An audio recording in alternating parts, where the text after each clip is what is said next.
ဒီနေ့ကတော့ကတွင်းတွေ့ထမင်းစားမိန်စီတဲ့ရခိုင်ချက်လက်ရပင်လယ်စာအစုံပန်းငပိငရုတ်တီနိုင်ချင်းနဲ့ထောင်းနဲ့စင်ခရိုင်းချင်းတီတောင်တိုးစရာအစုံနဲ့ထမင်းနှစ်ပတ်ကန်တထိုင်နဲ့တိတ်ခဲ့တဲ့ရခိုင်ဆိုင်လေးကိုခေါ်တော့မှာပဲဖြစ်ပါတယ်အားလုံးပဲမင်္ဂလာပါခင်ဗျာကျွန်တော်ဟိုနေ့ကမြောက်တကုံပဲရောက်ဖြစ်တော့ VOB ရခိုင်ဆိုင်လေးတွေ့လိုက်တာနဲ့ရခိုင်စားစာရေးစားရည်နေအဲ့ဒီကစားရည်နေဆိုပြီးတည်နေပါတော့အခုမှလာစားဖြစ်တယ်ကျွန်တော်ခုလာစားတဲ့နေရာလေးကတော့ရာဇာကျွေးလမ်းမပေါ့ဘုံမရောက်လမ်းမကြီးဘက်ချမ်းကပူနီးရပေါ့နော်အဲဒီကျွန်တော်ဘုံမရောက်လမ်းနဲ့ရာဇာကျွေးလမ်းထောင်းပေါ့နော်အဲ့နားလေးမှာပဲရှိပါတယ်ကျွန်တော်တို့သွားစားအောင်လိုက်ခဲ့ပါအောင်နော်ကျွန်တော်ဒီမှာရခိုင်စားရေးစားခြင်းလို့ဒီဆိုင်လေးမှာဝင်စားရကိုကြီးဟာအေးကိုကြီးတို့ကလေရခိုင်ပြည်နယ်တောင်ကုန်းမြို့နယ်ကပေါ့နော်ဒေသအစားအစာလေးတွေကိုခံစားလို့ရမယ်ဆိုင်လေးပါညီတို့ကမြောက်ကလာမှာလေဒီကောင်းမကောင်းဆိုတဲ့နာမည်လေးနဲ့လေ10နှစ်ကျော်လောက်ဖွင့်လာခဲ့တယ်ညီစားသုံးလူတွေကိုပေါ့နော်ဟိုအစင်းတန်းမြင့်မြင့်စားသုံးစီခြင်းလို့အရသာကြီးစားသုံးစီလို့ပြန်ပြီးတော့စမ်းသစ်ပြီးတော့ဖွင့်လိုက်တာပါညီဟုတ်ကျွန်တော် BOB နာမည်လေးနဲ့ပေါ့ဟုတ်တယ်ညီကျွန်တော်လေးဒီ BOB ဆိုင်လေးကိုလေကျွန်တော်တွေ့ဘူးနေကိုကြီးတလားဓမ္မလေးတော့မသိဘူးပေါ့နော်မီဒီယာပေါ်မှာပေါ့နော်ကိုကြီးတို့ကိုဝီရောက်ဖဆိုင်ဆိုပြီးတော့သိထားတဲ့ဆိုင်လေးပေါ့ဩ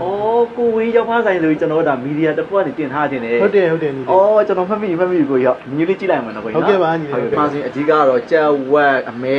ငါပဇွန်ပြီးတော့ကျွန်တော်ကနန်းရေပွဲဂုံဒီမှာဆိုရင်ကျွန်တော်ကင်းမွန်ပြည်ချင်းကစားတဲ့ပင်လယ်စာတွေကိုလည်းဒါအကျော်အလောအရေတောက်အစုံရရပေါ့အဲ့ပြန်ကျွန်တော်တို့ရခိုင်မုတ်တီတို့မုတ်ဖက်တုပ်တို့တခြားကျွန်တော်တို့အချိုဘွေးလည်းအများကြီးရှိရပါတော့။အော်ဒီမှာတောင်ကုတ်ထမင်းတုပ်ဆိုတာလည်းရှိတယ်။ဒါလေးလည်းစားဝရမယ်။ထိုင်းထောင်းနဲ့အဲ့လိုပေါ့နော်။ထိုင်းစားစာကျွန်တော်တို့တုံရမ်းထမင်းကြော်ပရှုထမင်းကြော်လည်းရပါတော့။ဒီဆိုင်လေးရဲ့အစားအစာတွေကရခိုင်ပြည်နယ်တောင်ကုတ်ဒေသစတိုင်ကိုမှဆိုင်ရှင်အကိုရဲ့အမေလက်ရာလေးကိုမှီညမ်းပြီးညီကိုနှစ်ယောက်ကပြန်လဲဖန်တီးထားတဲ့အရာသာရှိရဲ့အစားအစာလေးတွေကိုခန်းစားရမှာပဲဖြစ်ပါတယ်။အခုကတော့ကျွန်တော်မာထားလေးရပါပြီ။ဒီအပိုင်းကချင်းငံဆက်ရခိုင်စားတို့ special စားခြင်းနေရဆိုတော့ကိုအာဒီတာဖြစ်နေရလေးနဲ့ကွက်တိဖြစ်သွားပါဘောနော်။ပင်လဲစားအစုံပိုင်းလေးကျွန်တော်မှာထားပါတယ်။ဒီဘိုင်းဆိုရင်ကျွန်တော်မိသားစု3-4ရက်လောက်ကောင်းကောင်းလေးစားလို့ရပါတော့။အမင်းနဲ့စားပြီးဆိုရင်မပါမဖြစ်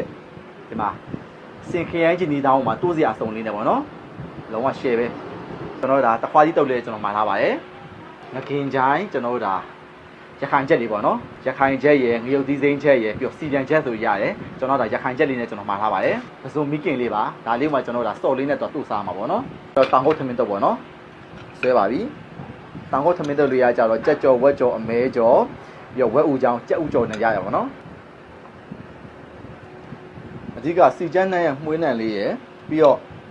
အဆက်ရတာလေးပါရပါတော့။စီချက်ထဲမှာပဲတခါရဲငရုတ်တီးနှစ်ပါစီတက်ထားတဲ့ခါကျတော့ကိုယ်ကတည်းကလို့ဆက်ဆက်လေးမှစားခြင်းနဲ့ဆိုရင်တော့စိုင်းအောင်ပြောကြည့်ပါနော်။